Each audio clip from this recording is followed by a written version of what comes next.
السلام علیکم پیارے دوستو، امید کرتی ہوں کہ آپ سب خیریت سے ہوں گے۔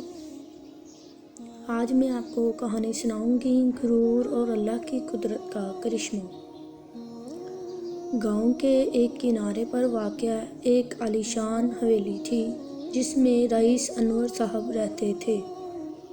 انور صاحب کا شمار علاقے کے سب سے دولت مند اور بااثر شخصیات میں ہوتا تھا۔ گاؤں کا ایک غریب کسان رمضان اپنے گدھے کے ساتھ کھیت سے فصل لاد کر واپس جا رہا تھا۔ انور صاحب نے رمضان کو روک کر کہا، "کیوں بھائی، یہ گدھا کب تک چلائے گا؟" رمضان نے مسکرا کر جواب دیا، "صاحب، گدھا اللہ کا دیا ہوا رزق ہے۔" اسی رات ایک زبردست طوفان آیا۔ گاؤں کے ہر طرف پانی ہی پانی تھا۔ انور صاحب کی عالیشان حویلی کے باغات اور گوداموں کو بھی بہت نقصان ہوا۔ رمضان نے صبر اور شکر ادا کیا اور گاؤں والوں کی مدد کرنا شروع کی۔ رمضان کے کھیت کا ایک حصہ کسی نہ کسی طرح محفوظ رہا۔ انور صاحب رمضان کے پاس گئے اور پوچھا، "یہ کیسے ممکن ہے؟" رمضان نے عاجزی سے کہا، "یہ اللہ کی قدرت ہے۔"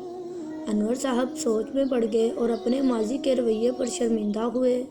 انور صاحب نے غرور چھوڑ کر عاجزی اختیار کر لی۔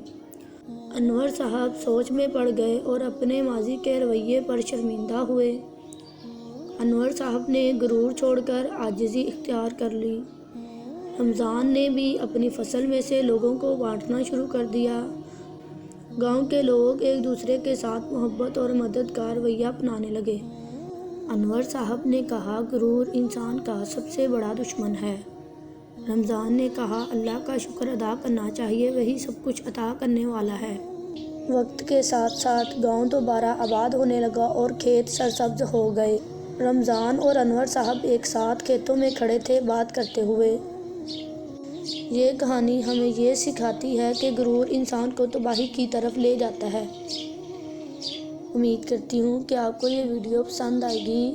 لائک اینڈ سبسکرائب کرنا مت بھولیے گا۔ اللہ حافظ۔